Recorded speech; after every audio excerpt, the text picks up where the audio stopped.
Bueno, para hoy teníamos pensado hablar de posición anatómica, de direcciones anatómicas, de planos, y después continuar con lo que es el aparato cardiovascular, ¿sí? Bueno, cuando nosotros queremos estudiar el cuerpo humano, ¿sí?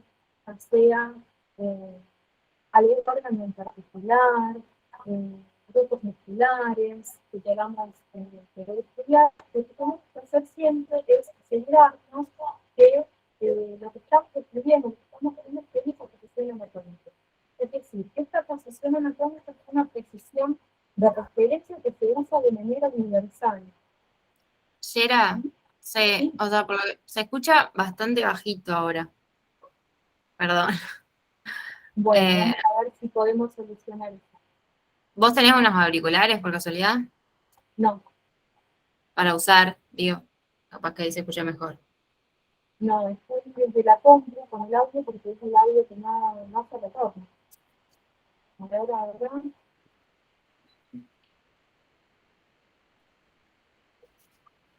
¿Ahí me escuchan mejor?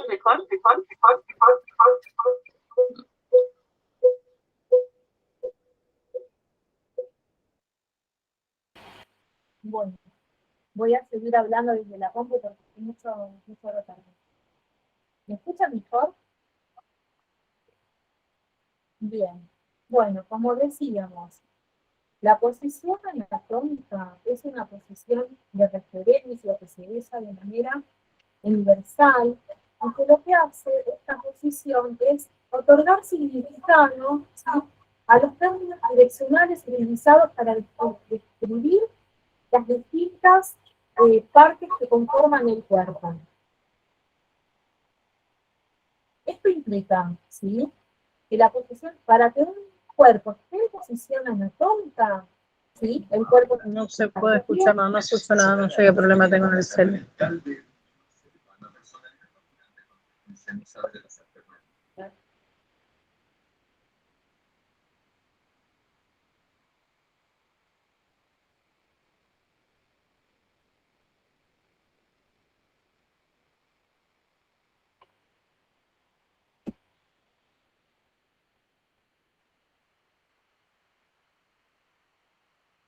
¿Ahora me escuchan mejor?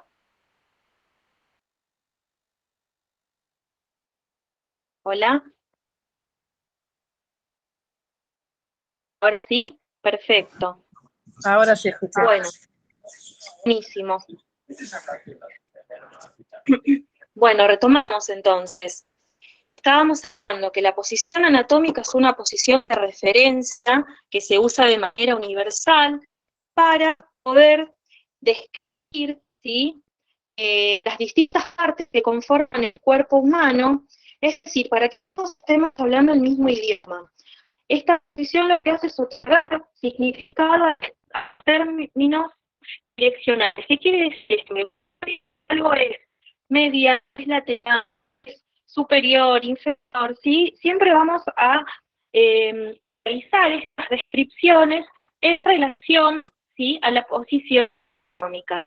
Para que un cuerpo esté en posición anatómica, ¿cómo tiene que estar situado? El cuerpo tiene que estar de pie, los brazos tienen que estar a los lados del cuerpo, con las palmas de las manos hacia adelante, ¿sí? Los miembros inferiores tienen que estar paralelos, juntos, y los pies mirando hacia adelante también. La cabeza tiene que estar mirando hacia adelante, se dice que con la mirada hasta el horizonte.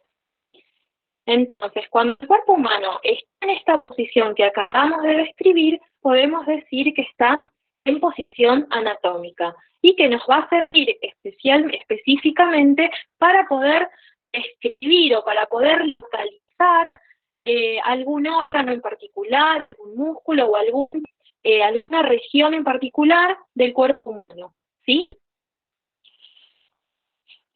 Después nos encontramos con que hay direcciones anatómicas. que sirve para conocer dónde está un órgano en relación con las demás estructuras, ¿sí? Estas direcciones, cuando estamos describiendo la posición de un órgano, no es una posición absoluta, sino que es una posición relativa, es decir, en relación a las estructuras que lo rodean, que están cerca de ese órgano, en los cuales va a entrar en relación y así lo vamos a poder escribir. Entonces, cuando usamos el término superior, ¿sí?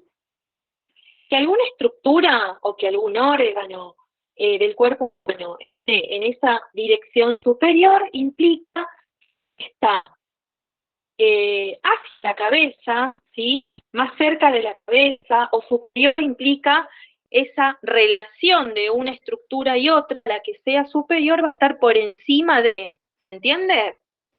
Inferior hace referencia a alguna estructura que esté hacia los pies, es decir, más alejado de la cabeza, o entre una estructura y otra, la inferior va a ser la que esté más abajo o por debajo de otra que tenga por encima, ¿sí? ¿Se entiende cómo siempre es en relación a algo más?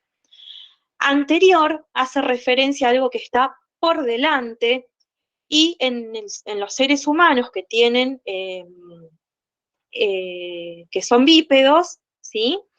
También se suele utilizar el término ventral, ¿sí? Cuando algo está en una localización ventral, eso significa que está en la parte anterior, ¿sí? Del cuerpo, es decir, ventral significa hacia el vientre. Otra dirección que encontramos es posterior, que significa que está detrás de, o también, como recién decíamos que podemos utilizar el término ventral, cuando alguna estructura es posterior, también podemos decir que es dorsal, es decir, que está hacia la espalda. El término medial indica que alguna estructura, un órgano, lo que nosotros queremos precisar dónde está situado, está más próximo hacia la línea media del cuerpo, ¿sí? Eso significa que sea medial. Y, por el contrario, una estructura que tiene una ubicación lateral implica que esté más alejado de la línea media corporal. ¿Se va entendiendo estos términos? Si estamos hablando de alguna estructura proximal, implica que está más cerca del tronco del cuerpo o más próximo del punto de origen de alguna de sus partes. Podemos tomar, por ejemplo, el miembro superior. Podemos decir, por ejemplo, que el codo está en una relación proximal, ¿sí? En relación a la mano, ¿sí? Si comparamos el codo y la mano. El codo sería proximal en relación al tronco. Distal significa que está más lejos del tronco. Después, por último, tenemos los términos superficial y profundo. Toda estructura que sea superficial implica que, o quiere decir que está más cerca de la superficie. Y cualquier estructura que sea profunda quiere decir que va a estar más alejada de la superficie. Acá tenemos una imagen de las distintas direcciones anatómicas, ¿sí? Tenemos superior, que está más cerca de la cabeza, inferior va a estar más cerca de los pies. En relación a la cabeza y los pies, podemos también utilizar los términos cefálico y caudal, o cuando hacemos el examen físico, como lo vieron en tecnologías en enfermería, que decimos que lo vamos a realizar en forma cefalocaudal, ¿sí? ¿Se entiende? Por último, para poder estudiar el cuerpo, muchas veces lo que resulta útil es subdividir al cuerpo en segmentos más pequeños. Entonces vamos a encontrar 3 planos corporales que lo van a dividir en segmentos más pequeños. Uno es el plano sagital. El plano sagital es un plano longitudinal, a ver si se ve. El plano sagital es un plano, ¿sí? longitudinal, ¿qué significa eso? Que va desde la cabeza a los pies. Se dirige desde adelante hacia atrás, es decir, es un plano antero-posterior que pasa por la línea media del cuerpo y va a dividir el cuerpo en dos mitades, una derecha y otra izquierda, ¿sí? Otro plano longitudinal que vamos a encontrar es el plano frontal, pero este plano, que va desde la cabeza a los pies, tiene una orientación diferente al plano sagital, ¿sí? Este es un plano que va de lado a lado, es decir, desde la derecha a la izquierda o de izquierda a derecha, podríamos decir, pasa por la línea media. Este plano frontal también se llama plano coronal. ¿Por qué? Porque pasa justo a nivel de una sutura, ¿sí? Que está en el cráneo, que es la sutura coronal, que está en la unión del hueso frontal con los parietales, y que va a dividir el cuerpo en dos mitades, pero en una mitad anterior o ventral y en una mitad posterior o dorsal. ¿Se entiende?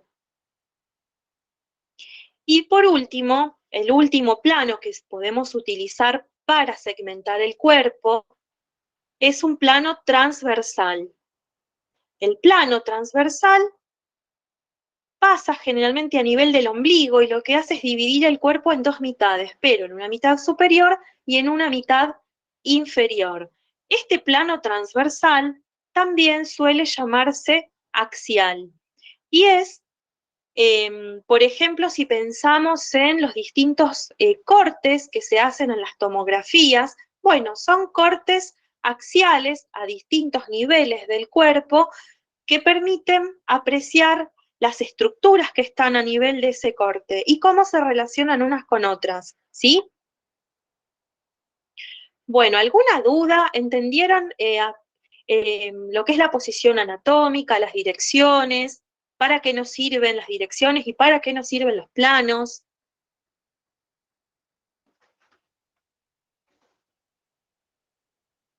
Bueno,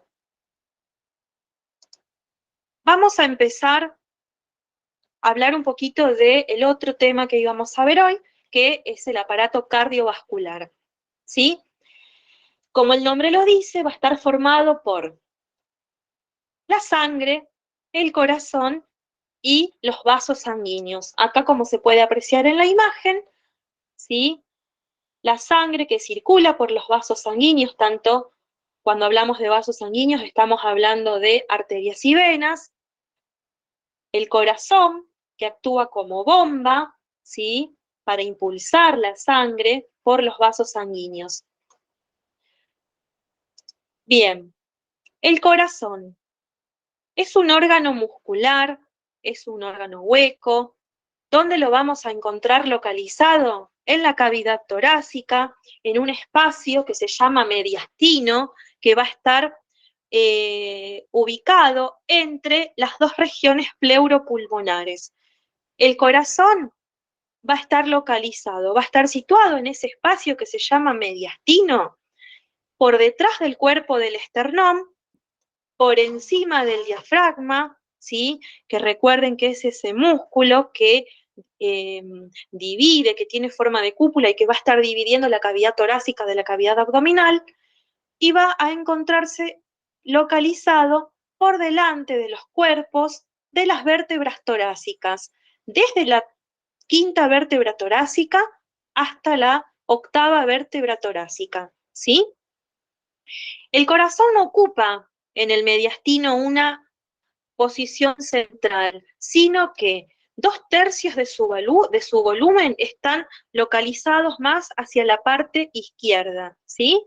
De la línea media. Nosotros vemos la línea media que pasa, la línea media corporal, pasa, nosotros podemos, en relación a esa línea media, nosotros podemos observar que el corazón no está ubicado en la línea media, sino que se explaya, ¿sí? La mayor parte de su volumen hacia la parte izquierda. Si pensamos en el tamaño del corazón, vamos a ver que no es igual en todas las etapas del ciclo vital, sino que varía con la edad, varía con el sexo y con la superficie corporal del individuo. Si lo vemos desde afuera, el corazón, es decir, si podemos apreciar cómo está configurado externamente, se dice que tiene forma de pirámide triangular, es decir, que se compara la forma del corazón con una pirámide triangular. El eje mayor de esta pirámide varía según la forma del tórax.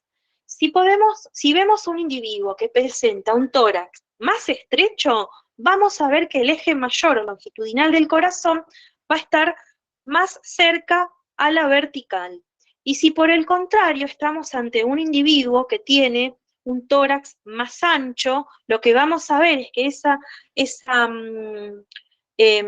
ese eje mayor o longitudinal del corazón, en lugar de estar tan vertical, se va a aproximar más a la horizontal. ¿Se entiende?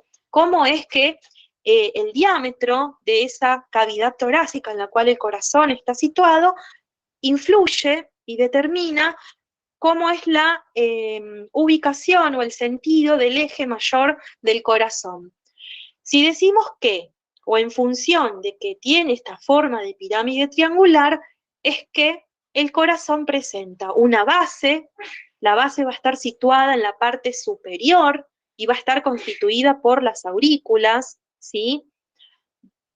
Va a tener un vértice que se corresponde con la punta del corazón y está constituido principalmente por el ventrículo izquierdo. El corazón presenta tres caras, una cara anterior que está orientada hacia adelante y hacia la derecha, una cara inferior que también se llama diafragmática porque a través del pericardio, que es la serosa que lo envuelve y lo protege, se apoya sobre el diafragma, y una cara lateral izquierda que va a estar orientada hacia la izquierda y hacia atrás. Y tres bordes que van a estar separando estas tres caras que mencionamos recién. ¿Se entiende hasta acá cómo es la forma del corazón, cómo se compara la forma del corazón y por qué es que presenta una base, un vértice, las tres caras? ¿Se va entendiendo?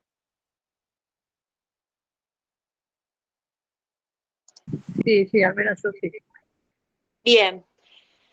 Como órgano hueco, el corazón está constituido, nosotros sabemos, por 4 cámaras. Si nosotros hacemos un corte, como decíamos hoy, por ejemplo, longitudinal que pase por la parte media del corazón, lo vemos, ¿sí? Lo partimos a la mitad y podemos observarlo por dentro y vamos a ver que está constituido por 4 cámaras. 2 cámaras superiores, que son las aurículas, una aurícula derecha, una aurícula izquierda, y 2 cámaras inferiores que son los ventrículos, también un ventrículo derecho y un ventrículo izquierdo. ¿Hasta acá vamos bien? Bueno, antes de seguir, quiero hablar de lo que es el pericardio, ¿sí?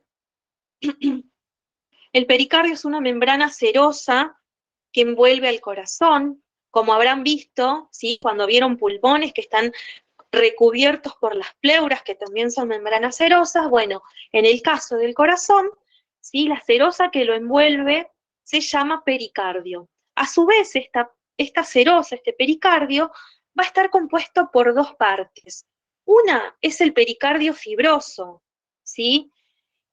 El pericardio fibroso sería como la capa externa o superficial del pericardio, que forma alrededor del corazón un saco inextensible y duro, ¿sí? Y a través de este pericardio fibroso, el corazón se va a relacionar con las estructuras que lo rodean, ¿sí? Y la parte o la capa interna del pericardio seroso está constituido a su vez por 2 hojas. Una se llama hoja parietal del pericardio, que recubre al pericardio fibroso, ¿sí? Y la otra, la más interna de todas, es la hoja visceral, que es la que se adhiere, ¿sí? Íntimamente a toda la estructura del corazón. Algo que tenemos que tener en cuenta y que es importante es que entre la hoja parietal y la hoja visceral del pericardio hay un espacio que recibe el nombre de espacio pericárdico. Este espacio pericárdico, en condiciones normales o condiciones fisiológicas, ¿sí? Contiene un líquido que se llama líquido pericárdico, pero lo contiene en una cantidad muy pequeña, es decir, entre 10 y 15 mililitros. ¿Qué función cumple este líquido pericárdico? Es la función de lubricante. ¿Por qué? Porque impide la fricción, ¿sí?, de las hojas parietal y visceral del pericardio fibroso cuando el corazón se contrae, ¿sí? ¿Se entiende cuál es la importancia del líquido pericárdico? Evitar la fricción, es decir, que rocen las hojas parietal y visceral del pericardio cuando el corazón se contrae. Y la importancia de esto radica en que en esas condiciones normales o fisiológicas, este espacio que se considera que es un espacio virtual, porque en sí es como que las hojas visceral y parietal están una en contacto con la otra, ¿sí?, con ese líquido pericárdico en el medio, que cuando el corazón se contrae impide que haya fricción. En condiciones patológicas de inflamación, de infección, la cantidad de este líquido pericárdico puede aumentar, transformándose en una cavidad más bien real. ¿Se entiende la importancia clínica de este espacio?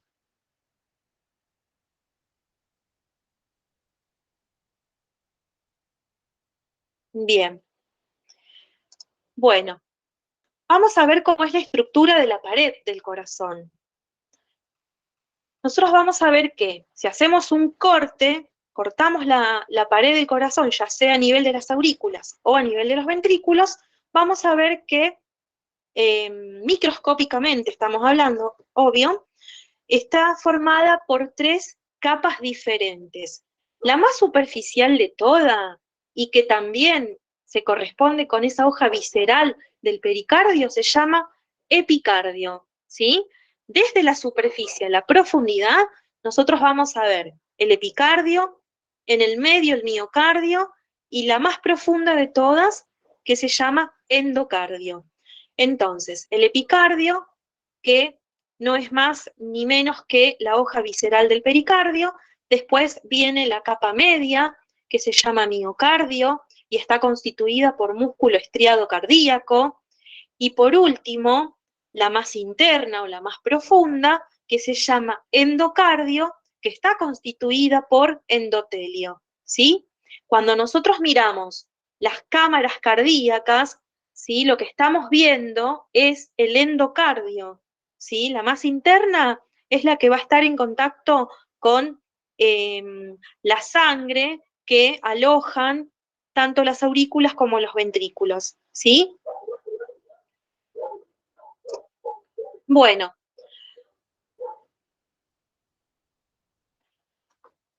En esta imagen se pueden apreciar las cámaras cardíacas: aurícula derecha, aurícula izquierda, ventrículo derecho y ventrículo izquierdo.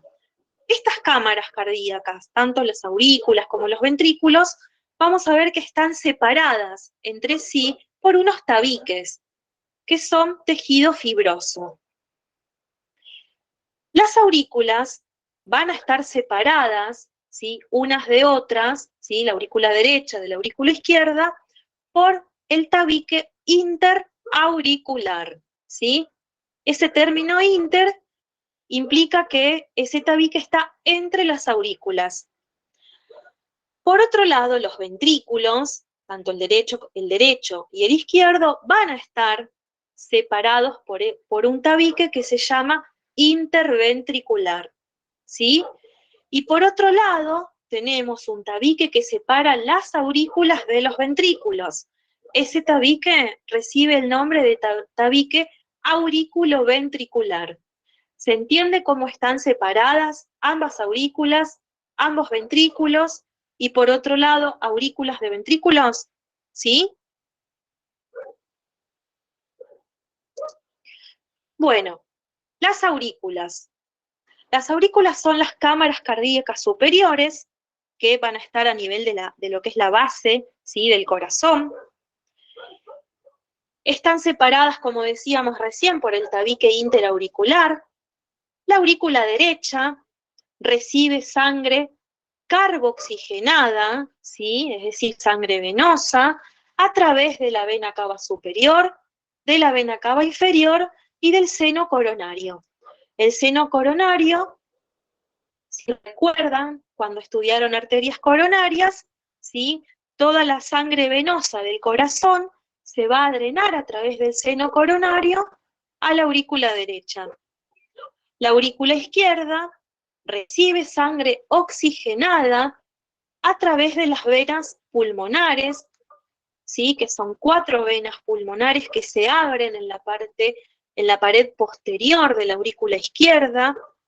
Las 4 venas pulmonares son 2 superiores y 2 inferiores. A su vez, vamos a encontrar superior izquierda, superior derecha, inferior derecha. ¿Se entiende cómo es que se llaman cómo se disponen y cómo se denominan las venas pulmonares? ¿Podrías repetirlo otra vez por las dudas? Sí. La aurícula derecha recibe sangre carboxigenada, sangre venosa. La sangre carboxigenada implica que tiene mayor contenido de dióxido de carbono. ¿Hasta ahí vamos? ¿De dónde viene toda esta sangre que recibe la aurícula derecha? Viene es decir, le llega a través de la vena cava superior, ¿sí? Lo que va a ser toda la parte de miembros, cabeza y cuello y miembros superiores. La vena cava inferior le trae a la aurícula derecha la sangre venosa de la parte inferior del cuerpo, y el seno coronario le trae a la aurícula derecha la sangre venosa del propio corazón. ¿Se entiende hasta ahí? Después tenemos la aurícula izquierda. La aurícula izquierda recibe sangre oxigenada que viene de los pulmones. Nosotros tenemos que tener en cuenta algo muy importante. Las venas pulmonares son las únicas venas del cuerpo humano que transportan sangre oxigenada. El resto de las venas del cuerpo van a transportar sangre carboxigenada. ¿Qué implica eso? Que tiene un mayor contenido de dióxido de carbono y muy poquito y casi nada de la proporción de oxígeno, ¿sí? Entonces, ¿cómo es que esta sangre oxigenada que viene de los pulmones le llega a la aurícula izquierda? Es justamente a través de las venas pulmonares. Toda la red venosa a nivel pulmonar empieza por una red capilar, por vénulas capilares que se van anastomosando entre sí, es decir, se van uniendo y van formando venas que cada vez tienen un calibre mayor hasta que finalmente confluyen en la formación de las venas pulmonares. Tenemos dos venas pulmonares del pulmón derecho, 2 venas pulmonares del pulmón izquierdo. Es por eso que en la aurícula izquierda, en la pared posterior, vamos a ver que justamente se abren o desembocan 4 venas pulmonares, ¿sí? 2 superiores, 2 inferiores, 2 derechas, 2 izquierdas. ¿Se entiende?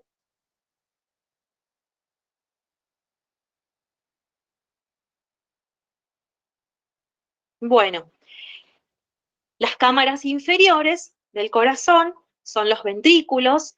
El ventrículo derecho recibe la sangre venosa que le manda la aurícula derecha, y por otro lado tenemos el ventrículo izquierdo que recibe la sangre oxigenada de la aurícula izquierda.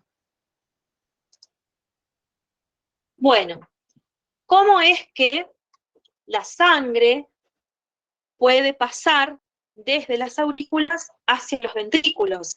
Hoy hablábamos de cómo están separadas las aurículas y los ventrículos a través de los tabiques. Bueno, ahora vamos a ver cómo se comunican aurículas con ventrículos.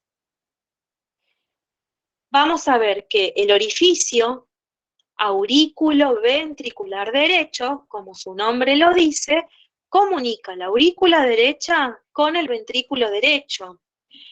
Y este orificio está, lo que contiene es una válvula, es decir, son orificios que no están abiertos todo el tiempo, sino que presentan válvulas que se van a abrir y se van a cerrar de acuerdo a el momento del ciclo cardíaco.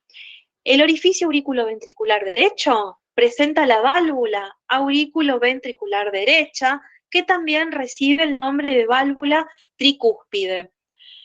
¿Por qué tricúspide? Porque está formada por 3 cúspides, ¿sí?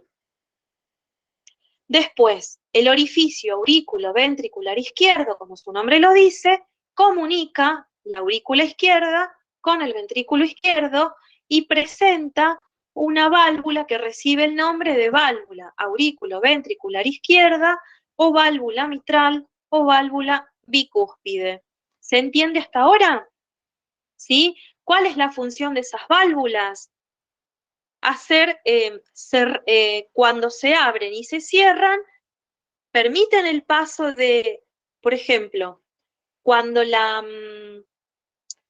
se contrae la aurícula derecha, vamos a tomar ese ejemplo. Se contrae la aurícula derecha y para que la sangre pase de la aurícula derecha al ventrículo izquierdo, es necesario que esa válvula, ¿sí?, que está cerrada, se abra, ¿sí? Esas valvas o esas válvulas, esas cúspides que están conformando la válvula, se abren, ¿sí?, hacia abajo, hacia la cavidad del ventrículo, pasa la sangre de la aurícula al ventrículo, y una vez que la sangre termina de pasar y se empieza a llenar ese ventrículo de sangre, se vuelve a cerrar para impedir que haya reflujo de sangre desde el ventrículo a la aurícula. ¿Por qué es importante que esa válvula aurículo-ventricular se cierre? Porque a medida que el ventrículo se va llenando, va aumentando la presión en el ventrículo. Entonces, cuando el ventrículo se contrae para eyectar la sangre, si tomamos como ejemplo el ventrículo derecho, nosotros vamos a ver que ese ventrículo, al contraerse, va a eyectar la sangre hacia la arteria pulmonar. Si ese ventrículo, cuando se contrae, se encuentra con una válvula aurículo-ventricular abierta, la sangre, en lugar de encaminarse hacia la arteria pulmonar, va a haber un reflujo de sangre retrógrado hacia la aurícula, ¿sí? Y eso estaría entorpeciendo, ¿sí?, perjudicando la mecánica o esa función de bomba del corazón, ¿sí? Entonces, el aurícula derecha con ventrículo derecho se van a comunicar a través del orificio aurículo-ventricular derecho. El mismo nombre nos lo dice, aurículo-ventricular derecho. Y ese orificio va a presentar una válvula que se va a llamar válvula aurículo-ventricular derecha o válvula tricúspide, porque está formada por 3 cúspides o valvas. Por el otro lado tenemos que el orificio aurículo-ventricular izquierdo va a estar comunicando la aurícula izquierda con el ventrículo izquierdo y va a presentar una válvula que se llama aurículo-ventricular izquierda, que también recibe el nombre de válvula mitral o válvula bicúspide. A diferencia de la tricúspide, la bicúspide va a estar formada por 2 cúspides o valvas, ¿sí? Entre los ventrículos y los grandes vasos, cuando hablamos de grandes vasos, nos estamos refiriendo al tronco de la arteria pulmonar, ¿sí?, y a la arteria aorta. Entonces, el ventrículo derecho y la arteria pulmonar, ¿sí?, entre el ventrículo derecho y el origen de la arteria o el tronco de la pulmonar, encontramos una válvula semilunar derecha o válvula pulmonar, que cumple la misma función que las otras válvulas en los orificios aurículo-ventriculares. Se abren cuando cuando el ventrículo se contrae, esa válvula semilunar se abre para permitir el paso de la sangre hacia los grandes vasos, ¿sí? Cuando el ventrículo entra en diástole, es decir, que se está relajando, esa válvula semilunar se cierra para impedir, ¿sí?, que haya flujo retrógrado desde los grandes vasos hacia el corazón. ¿Por qué? Porque para que ese corazón funcione adecuadamente como una bomba, ¿sí?, es necesario ese flujo unidireccional de la sangre hacia la arteria pulmonar o hacia la aorta que va a conducir esa circulación hacia el resto del cuerpo. ¿Sí? ¿Se entiende cuál es la función de las válvulas? Es abrirse para permitir el paso de la sangre y cerrarse para impedir que haya reflujo o flujo retrógrado, como se le dice, y ese flujo que tiene que ir en un sentido, es decir, que tiene que ir hacia adelante, se vuelva hacia atrás, hacia el ventrículo o hacia la aurícula cuando entra, digamos, en relajación la cámara que se había contraído previamente para impulsar ese volumen de sangre. ¿Se entiende hasta acá?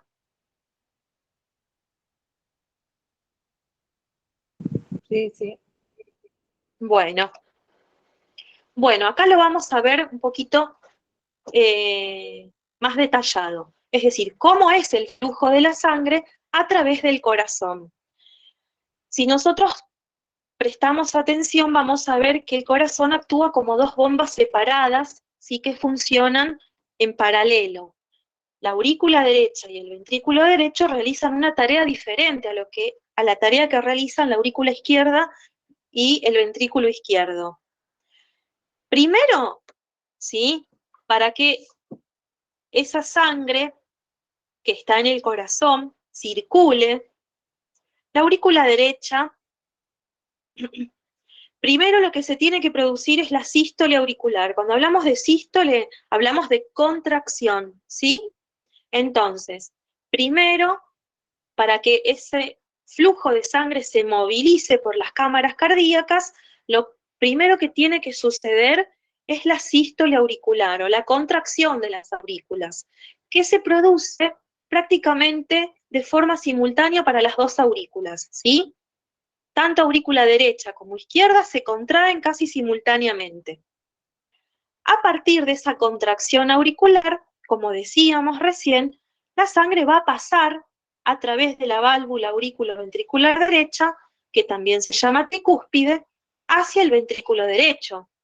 ¿Se entiende cómo es la sangre de la aurícula derecha? Que es carboxigenada, ¿sí? ¿De dónde vino esta sangre carboxigenada a la aurícula derecha? ¿Cómo llegó? Llegó a través de la vena cava superior, de la vena cava inferior y del seno coronario. Son los tres vasos sanguíneos que van a traer sangre venosa a la aurícula derecha. Se contrae la aurícula derecha, la sangre pasa por el orificio aurículo-ventricular derecho.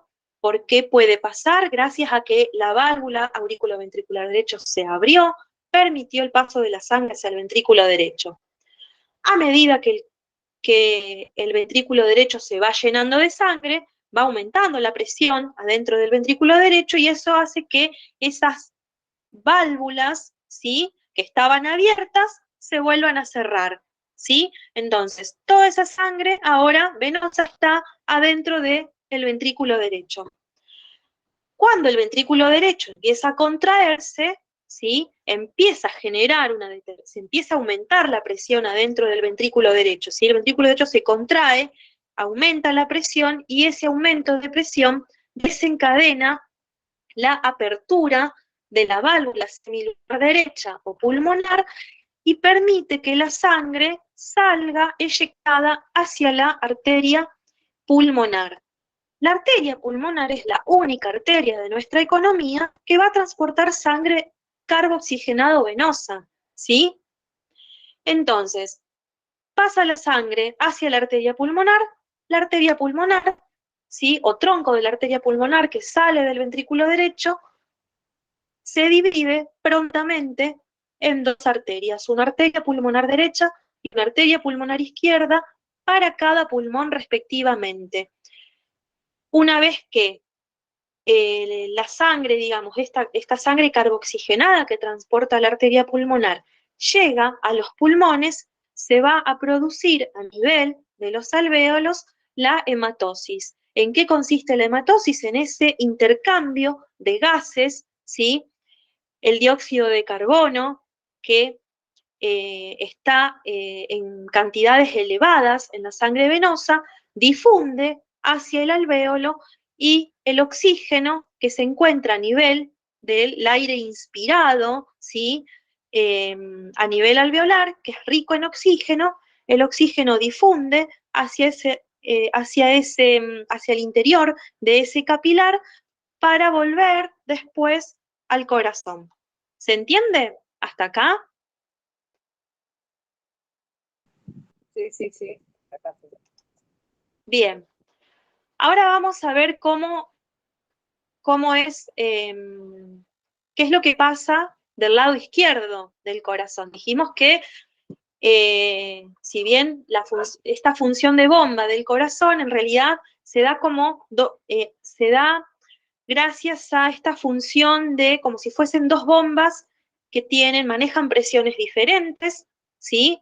Y que funcionan como dos bombas en paralelo.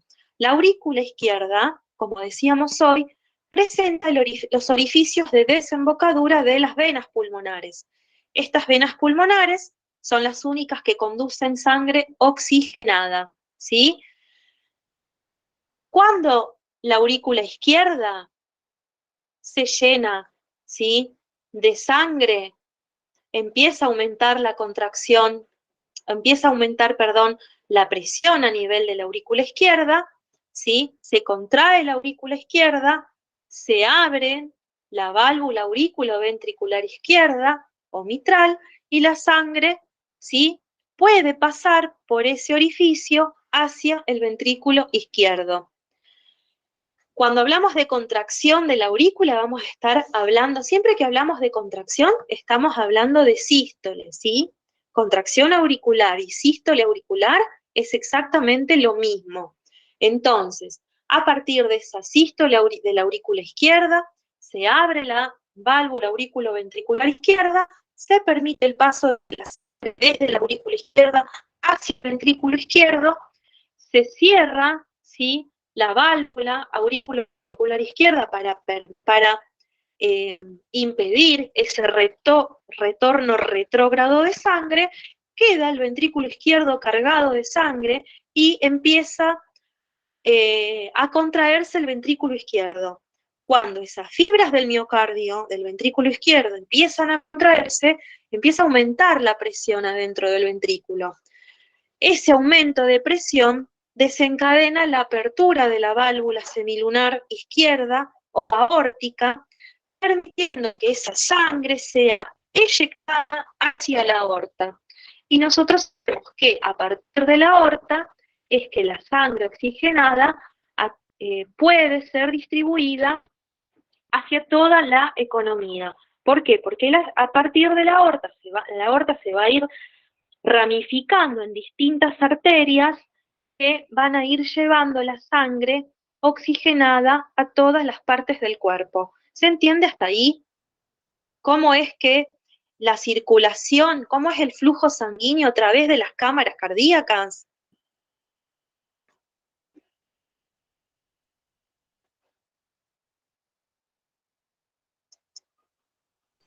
Bueno, Sí, en función de lo que estuvo. ¿Cómo? Que sí, casé a medias, así que me había cortado medio el internet, algo, no sé qué había pasado, pero ya está. Muchísimas gracias. Después Bueno, en función.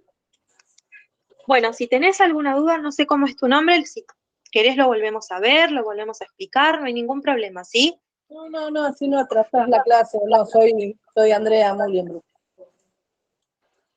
Bien. Pero no hay ningún problema, muchísimas gracias. Bueno, en función de lo que hablábamos recién, de cómo es el flujo a través de las cámaras cardíacas y el resto del cuerpo, podemos identificar lo que se llama como circulación mayor o sistémica y la circulación menor o pulmonar.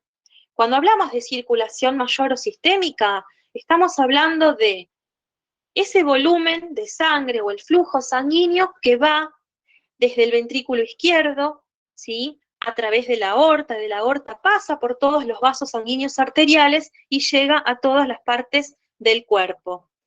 Esa sangre va a volver, ¿sí?, una vez que llega a oxigenar las células del cuerpo, esa sangre venosa o carboxigenada se vuelca a esa red venosa que la va a conducir a la aurícula derecha, ¿sí? Después vamos a hablar un poquito, cuando veamos vasos sanguíneos, de cómo se van ramificando las arterias, ¿sí? En ramos que tienen cada vez un calibre más chiquitito, hasta formar la microcirculación, que son los capilares, que ya son vasos sanguíneos microscópicos, que es a donde se da el intercambio de nutrientes y de gases. Con las venas pasa lo mismo. Empiezan a nivel de vénulas, que son muy chiquititas, microscópicas, esas venas se van uniendo entre sí y van formando venas que cada vez tienen un calibre un poquito más grande, hasta que finalmente forman venas más grandes, que generalmente acompañan, ¿sí? Son satélites de distintas arterias, y que se van volcando cada vez más, van confluyendo hasta que finalmente a nivel de la aurícula derecha nosotros vamos a encontrar que la sangre venosa se vuelca en esta aurícula a través de la vena cava superior, ¿sí? Que es una vena que tiene un calibre importante, la vena cava inferior, que es una vena que tiene un calibre también muy importante, y nos queda por mencionar, bueno, el seno coronario, que vendría a ser, que viene a drenar toda la parte, la sangre venosa del propio corazón. Cuando hablamos de circulación menor, estamos hablando del recorrido que hace la sangre o el flujo sanguíneo desde el corazón hacia los pulmones y vuelve, ¿sí? Circulación mayor implica la sangre que sale del corazón va hacia el resto del cuerpo y vuelve al corazón. ¿Se entiende la diferencia entre una y otra? Entonces, la circulación menor implica que esa sangre venosa que está en la aurícula derecha pasa al ventrículo derecho, desde el ventrículo derecho va a pasar por la arteria pulmonar hacia los pulmones. Y en los pulmones se va a realizar a nivel de la barrera alveolo-capilar, ¿sí? La hematosis o intercambio de gases, específicamente de oxígeno y dióxido de carbono. La sangre oxigenada circula por vénulas, como explicaba recién, que son venas que son muy chiquititas, que van culminando en la formación de venas cada vez más grandes, y finalmente se forman las venas pulmonares, que van a ir a desembocar en la aurícula izquierda y le van a volcar la sangre oxigenada, ¿sí? ¿Se entiende cómo la diferencia o qué implica hablar de circulación mayor o sistémica y qué implica, ¿sí?, hablar de circulación menor o pulmonar? ¿Hasta acá vamos bien? ¿Alguna duda?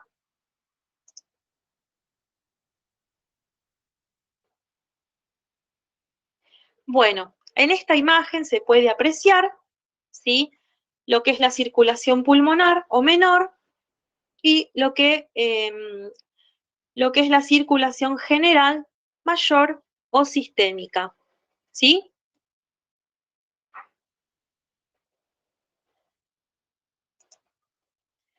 Bueno, ahora vamos a hablar un poquito de lo que es el sistema de conducción del corazón. Para esto tenemos, antes de empezar a hablar de lleno de lo que es, de cómo está formado y la función que cumple este sistema de conducción, vamos a recordar algunas cosas importantes en relación a el tejido o al músculo cardíaco. Las fibras musculares cardíacas, que también se pueden denominar miocitos, tienen una particularidad. A nivel del sarcolema, que vendría a ser la membrana plasmática que está rodeando esta fibra muscular cardíaca, en los extremos del sarcolema hay unos engrosamientos que se llaman discos intercalares. ¿Qué son estos discos intercalares? Son unas zonas que contienen unas estructuras que se llaman desmosomas y uniones de hendidura. ¿Cuál es la particularidad y la importancia de la existencia de los discos intercalares? Es que permiten que la conducción, ¿sí?, que un potencial de acción se conduzca de manera rápida desde una fibra muscular hacia las fibras vecinas, ¿sí? Cuando el impulso se transmite de una fibra muscular, rápidamente por esos discos intercalares se distribuye en las fibras vecinas. Entonces, gracias a esos discos intercalares, a esas estructuras que lo que hacen es a través de el extremo del sarcolema de una fibra muscular cardíaca se une con el extremo de otra, forman ese pequeño engrosamiento que recibe el nombre de discos intercalares y que van a hacer que se fusionen, ¿sí? Se entren en contacto esas membranas plasmáticas. Entonces, cuando se transmite el potencial de acción o ese estímulo sea rápidamente distribuido por todas las fibras musculares que van a estar conformando el miocardio. Se dice que gracias a esta función, ¿sí? Las fibras musculares están eléctricamente conectadas. Y eso hace que funcionen como un sincicio. ¿Qué es un sincicio? Es un grupo, ¿sí? Que funcionen como un grupo, ¿sí? A eso se refiere que conforman un sincicio funcional. Entonces, para que el corazón actúe eficazmente como una bomba, esos impulsos nerviosos deben estar minuciosamente coordinados para que se produzca, ¿sí? De forma coordinada la contracción de las aurículas mientras los ventrículos están relajados. Cuando las aurículas entran en diástole o en relajación, se van a contraer los ventrículos y así sucesivamente durante todo el ciclo cardíaco, ¿sí? Bueno, el sistema de conducción es el encargado de generar los impulsos eléctricos, que son impulsos rítmicos, y distribuirlos con rapidez hacia todas las regiones del miocardio. El sistema de conducción, que también recibe el nombre de sistema cardionector, está formado por 4 estructuras. El primero, ¿sí? Que se llama nodo sinusal o sino auricular. La segunda estructura en esta transmisión de los impulsos es el nodo auriculoventricular. La tercera que le sigue es el haz auriculoventricular, o más conocido como haz de His. Y por último, las fibras de Purkinje.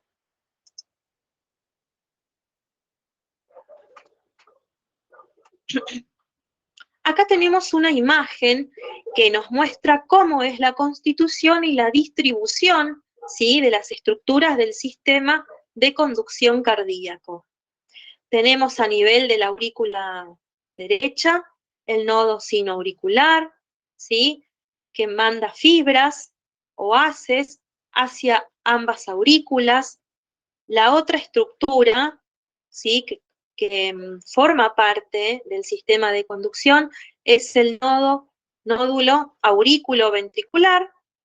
Después, la estructura que le sigue a medida que vamos bajando y nos vamos acercando a los ventrículos es el haz de His, que está conformado por una rama derecha y otra izquierda, ¿sí?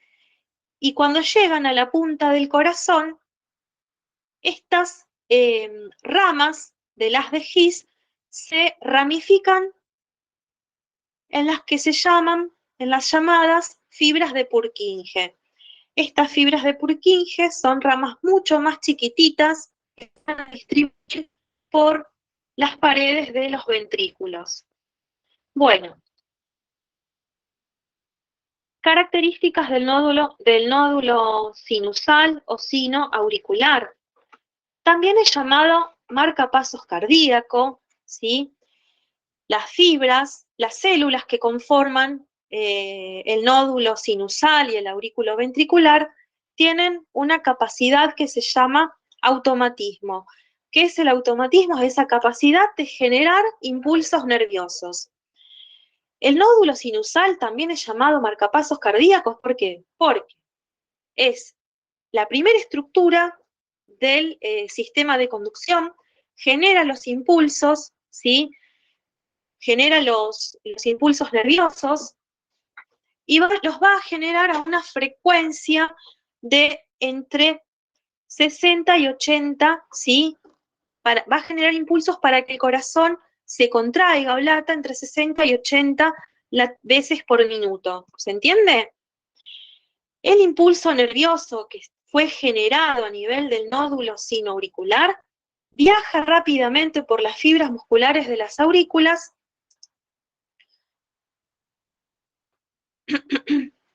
acá lo podemos ver, ¿sí?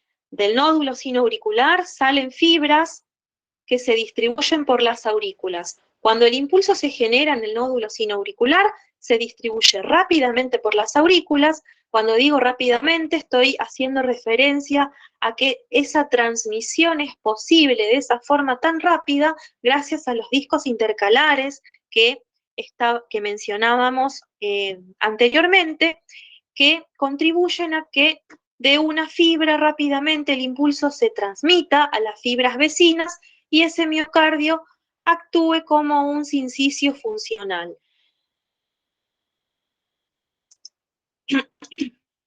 Bien.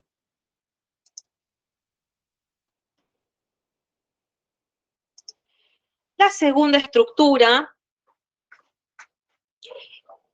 que vamos a encontrar en el sistema de conducción es el nodo o nódulo aurículo-ventricular.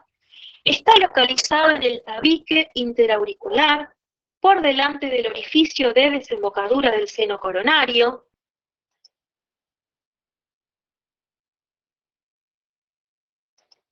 El nódulo sinusal, no lo mencionamos, pero está localizado en la aurícula derecha, por debajo, ¿sí?, del orificio de desembocadura de la vena cava superior.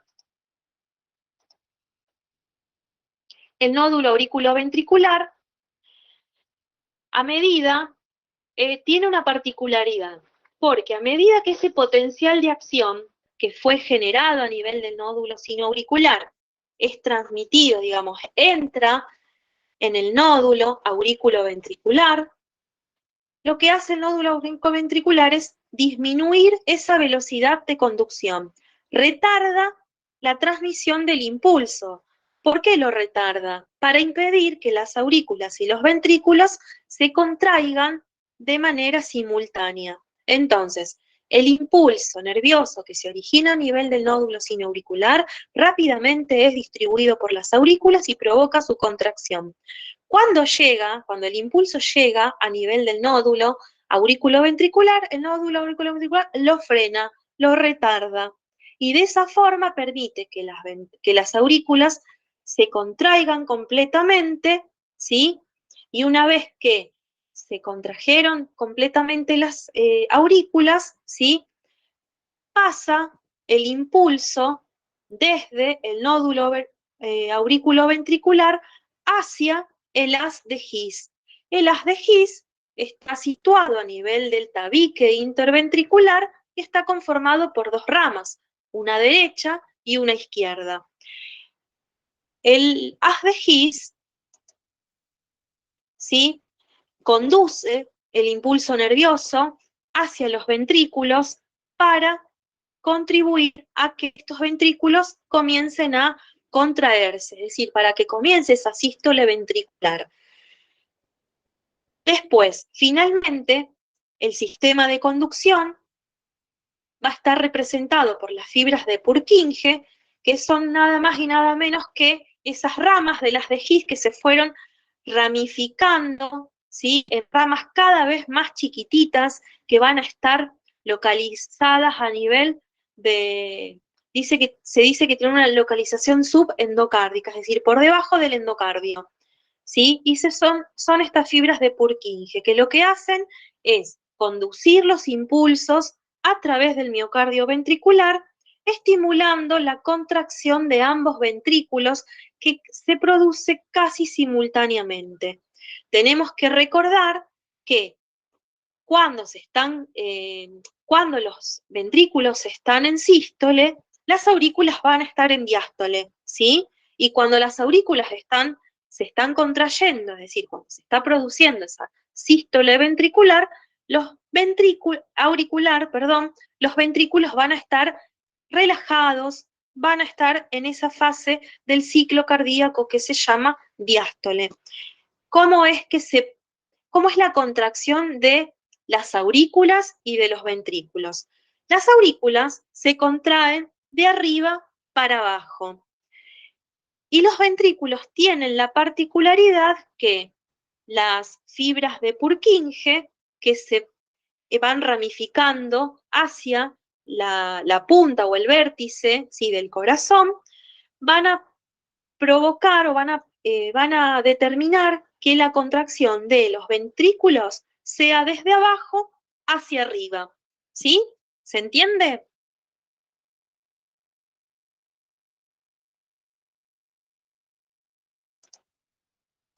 Bueno, como hablábamos recién, cuando hablamos de ciclo cardíaco, el ciclo cardíaco incluye todos los fenómenos asociados a un latido cardíaco.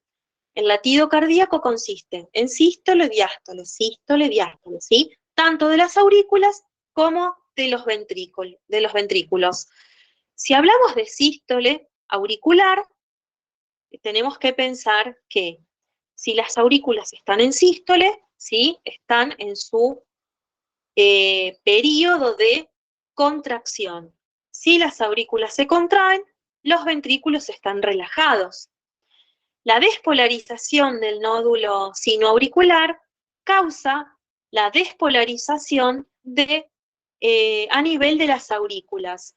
Si nosotros observamos en el trazado de un electrocardiograma, vamos a ver que esa despolarización auricular va a estar representada en el trazado por la onda P.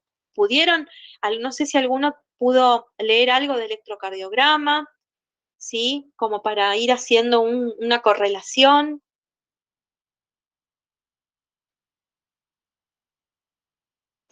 Bien, seguimos. Entonces, a medida que las aurículas se contraen, como decíamos hoy, se van a abrir las válvulas auriculoventriculares y la sangre va a pasar hacia los ventrículos.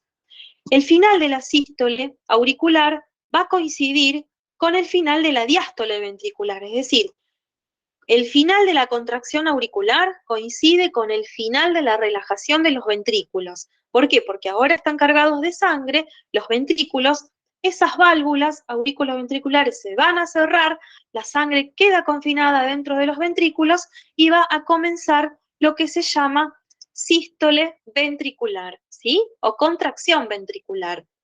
Entonces, pensemos, ¿sí?, para hacer el correlato.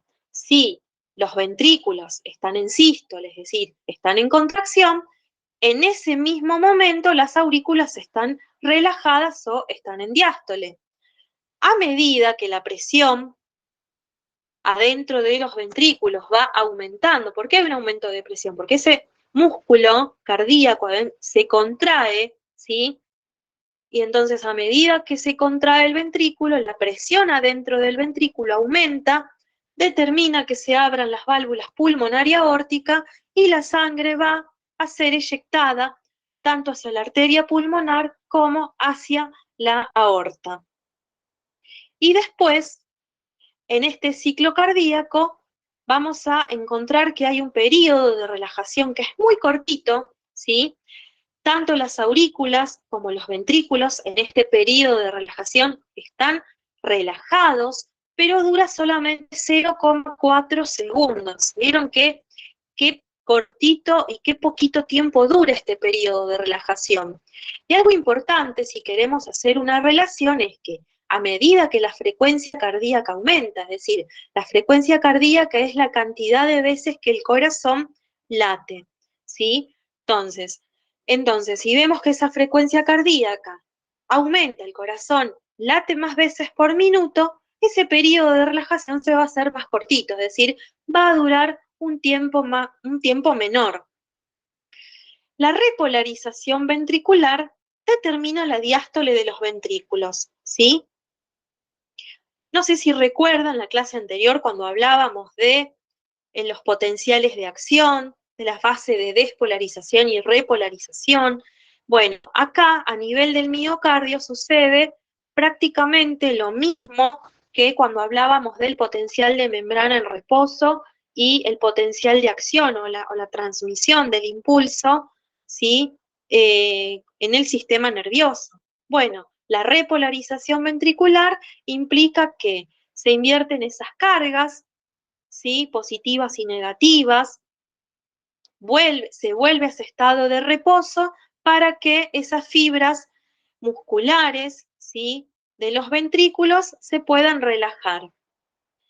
A medida que los ventrículos continúan relajándose, la presión de los ventrículos va disminuyendo. Entonces llega un momento en que esa presión al interior del ventrículo cae por debajo, es decir, es menor que la presión que hay al interior de las aurículas. Entonces eso provoca, ¿sí?, que se abran las válvulas auriculoventriculares y que nuevamente la sangre pase desde las aurículas a los ventrículos y empieza todo, se sucede todo ese circuito que estábamos explicando nuevamente. ¿Se entiende?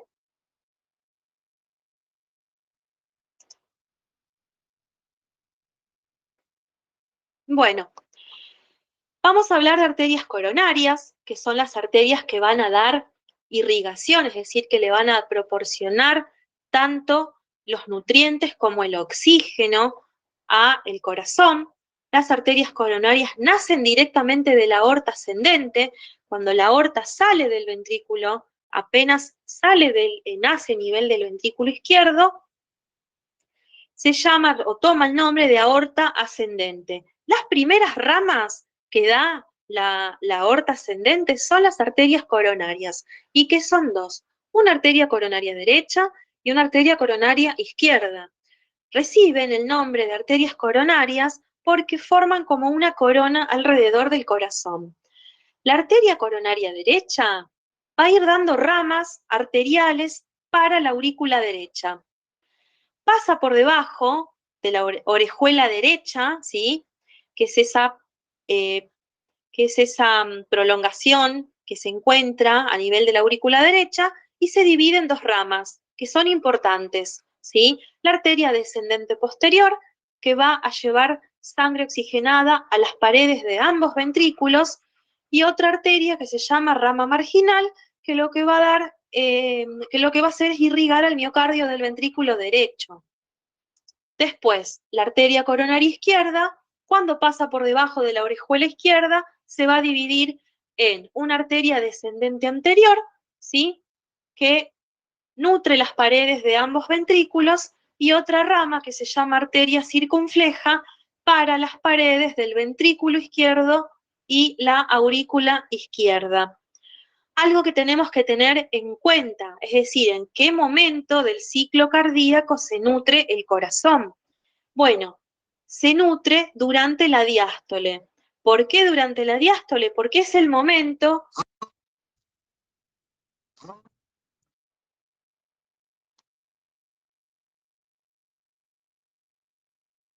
Perdonen, ahí está. Bueno, ¿por qué el corazón se nutre durante la diástole? Porque es el momento en que la presión a nivel de la aorta es lo suficientemente elevada como para permitir la circulación de la sangre por las arterias coronarias. Por el contrario, cuando el corazón está en sístole, la contracción, ¿sí?, del miocardio presiona, ¿sí?, las arterias coronarias, entonces en ese momento se dificulta bastante el flujo sanguíneo a través de las arterias coronarias. Es por eso que durante la diástole, el corazón, es decir, especialmente el miocardio, que es el que necesita el oxígeno y los nutrientes para llevar a cabo la contracción muscular, recibe, ¿sí?, durante la diástole, a través de las arterias coronarias, recibe los nutrientes y el oxígeno. Eso es muy importante porque cuando se produce alguna, por ejemplo, se impide el paso, la circulación a través de alguna arteria coronaria. Alguna arteria coronaria, por ejemplo, se puede ocluir, ¿sí?, por un trombo y producir un infarto agudo de miocardio. Esto es importante porque la parte del miocardio que no reciba, ¿sí?, oxígeno y nutrientes va a sufrir isquemia, porque como hablábamos la clase anterior, con respecto, como vamos el ejemplo de las neuronas, que son células que están altamente especializadas y que no se pueden regenerar a través de mitosis, vamos a encontrar que los miocitos también son células especializadas y que ante una situación de isquemia que provoque, o cualquier situación que provoque la muerte, ¿sí?, de esas células miocárdicas, no se van a poder regenerar y van a ser reemplazadas por tejido cicatrizal. Dependiendo de la extensión, ¿sí?, del infarto de miocardio, dependiendo de la extensión, es decir, de la extensión del músculo cardíaco afectado, ¿sí?, por esa isquemia, puede llegar o no a ser alterada esa función de bomba del corazón. ¿Por qué? Porque se pierde tejido con capacidad contráctil. ¿Se entiende cuál es la importancia de las arterias coronarias y de mantener una adecuada perfusión del músculo cardíaco? Bueno, ¿alguna duda hasta acá de lo que es corazón, de cómo es la circulación? ¿Quieren hacer alguna pregunta? Si no, vamos a continuar con vasos sanguíneos.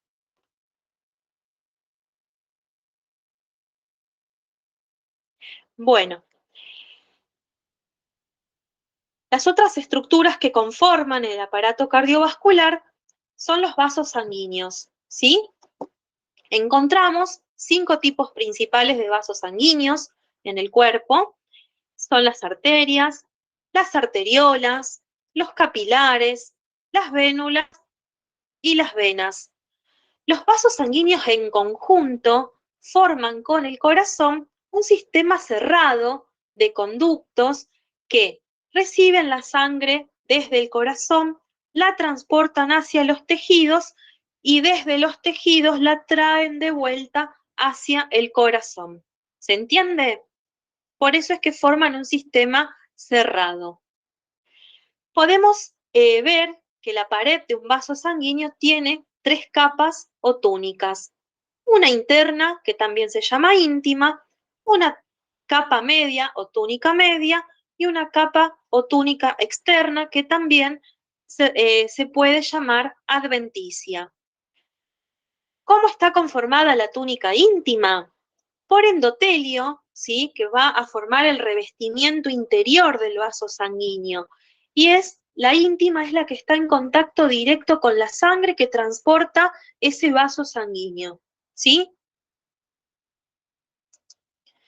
La capa media o túnica media está formada por tejido muscular, por músculo liso, y tejido conjuntivo.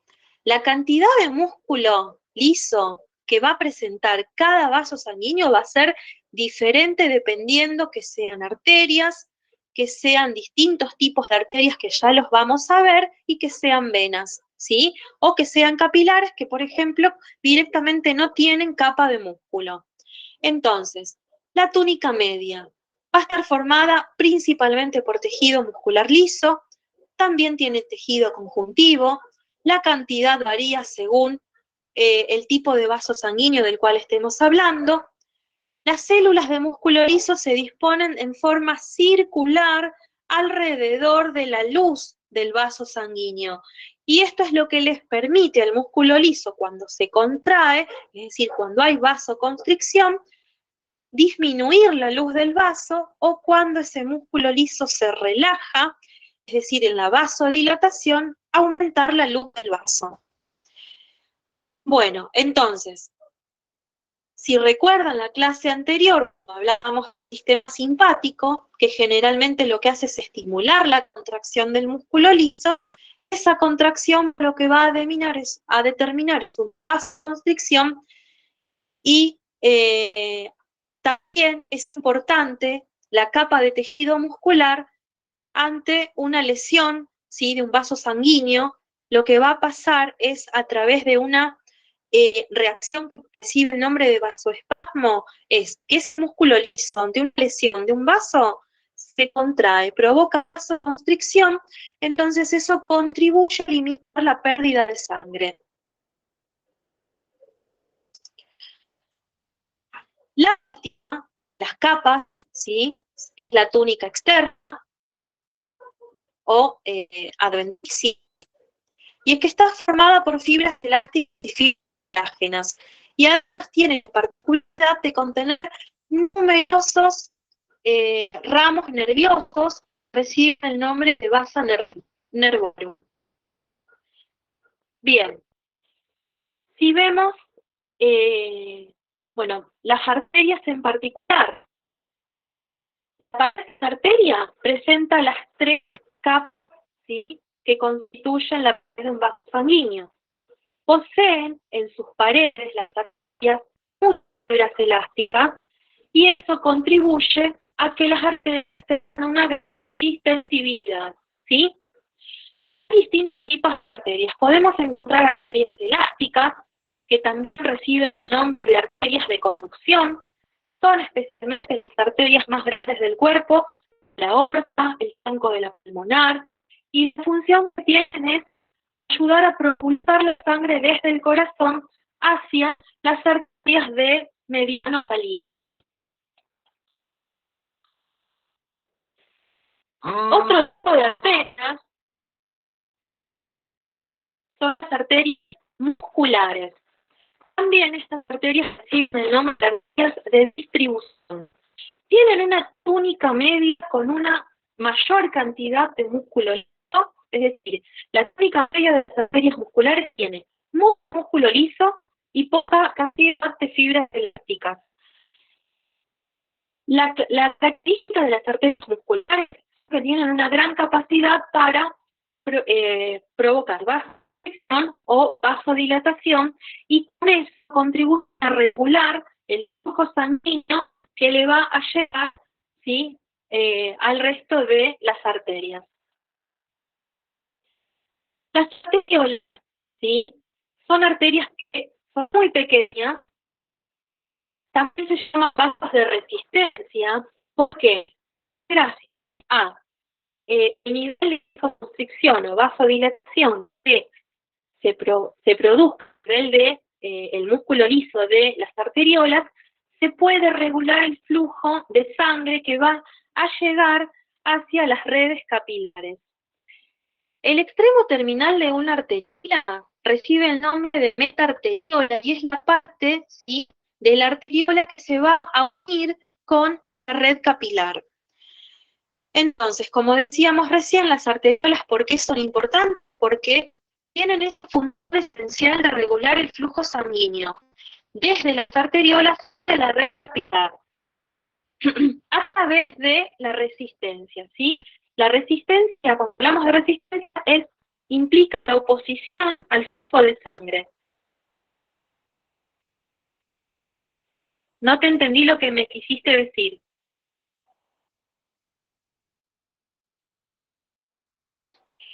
Bueno, entonces, es justamente la contracción del músculo liso a nivel de las arteriolas, ¿sí?, que va a provocar vasoconstricción. Esa vasoconstricción aumenta la resistencia. ¿Se escucha mal? La contracción, ¿me escuchan mejor ahora?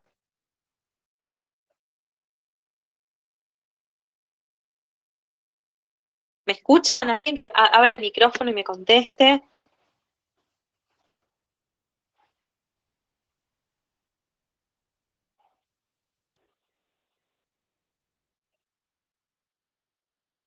¿Se escucha mejor ahora?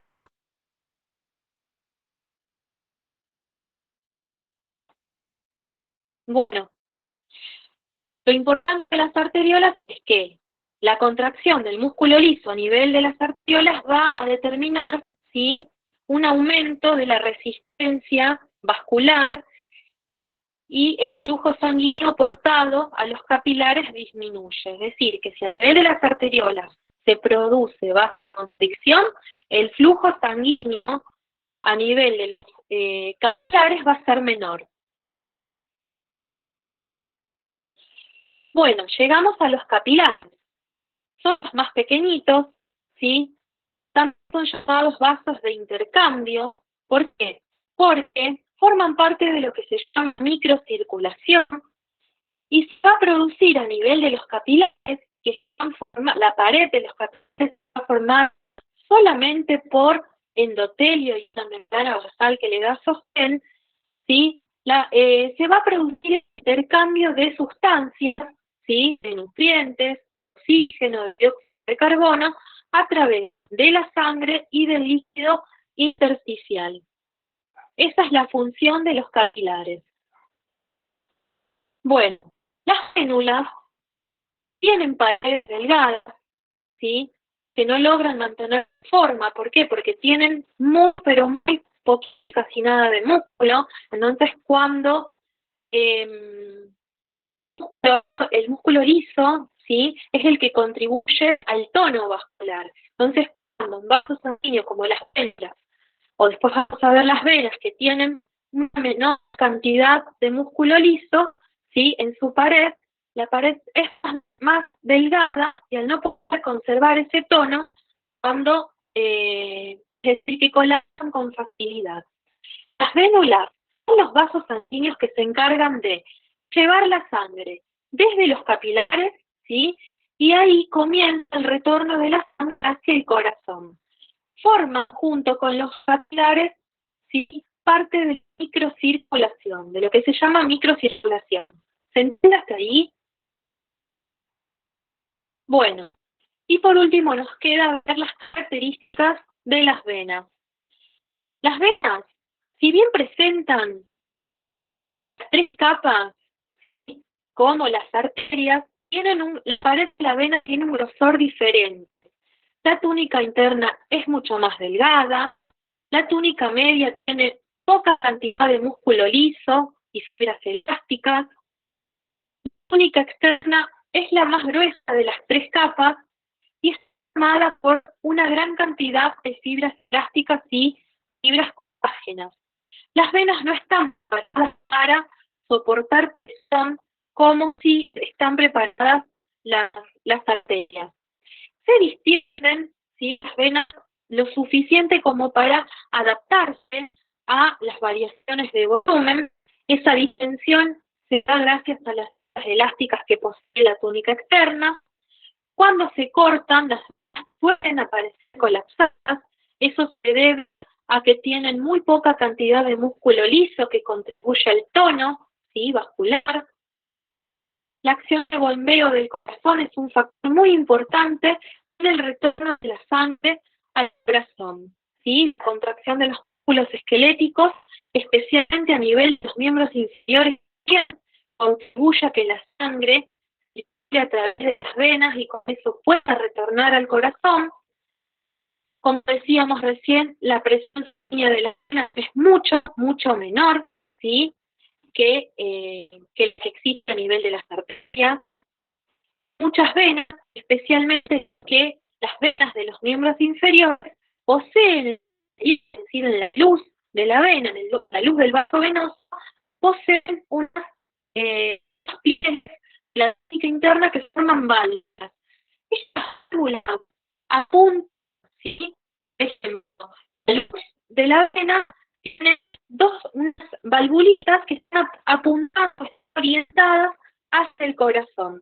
Entonces, como la sangre de los miembros inferiores tiene que ir en contra de la fuerza de gravedad, cuando el músculo esquelético, ¿sí? De los miembros inferiores se contraen, estas válvulas se abren y se cierran, se abren y se cierran, y contribuyen a que ese flujo de sangre que ha sentido y hacia el corazón, y al cerrarse la válvula se impide el flujo retrógrado, es decir, se impide que el flujo en lugar de ir hacia adelante, hacia el corazón, vaya hacia atrás y quede estancado a nivel de las venas. Especialmente esto sucede en los miembros inferiores.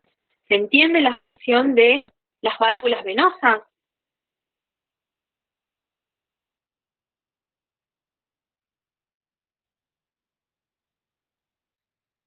Bueno, chicos, ¿alguna duda?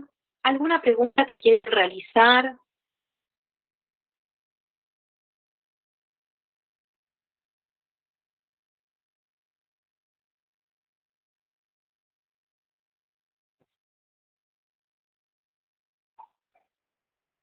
Bueno, bueno, si tienen ninguna duda, ninguna pregunta por realizar, damos por concluido el encuentro de hoy. Nos vemos la semana próxima. Vamos a ver el aparato respiratorio. Así que bueno, me despido, chicas, que tengan muy buenas noches.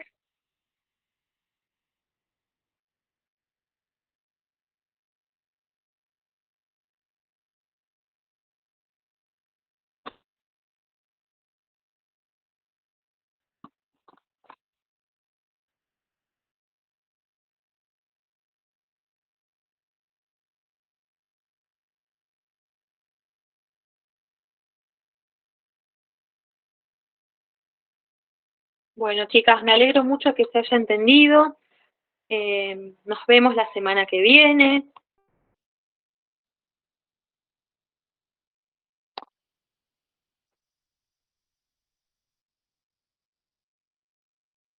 Hasta la próxima.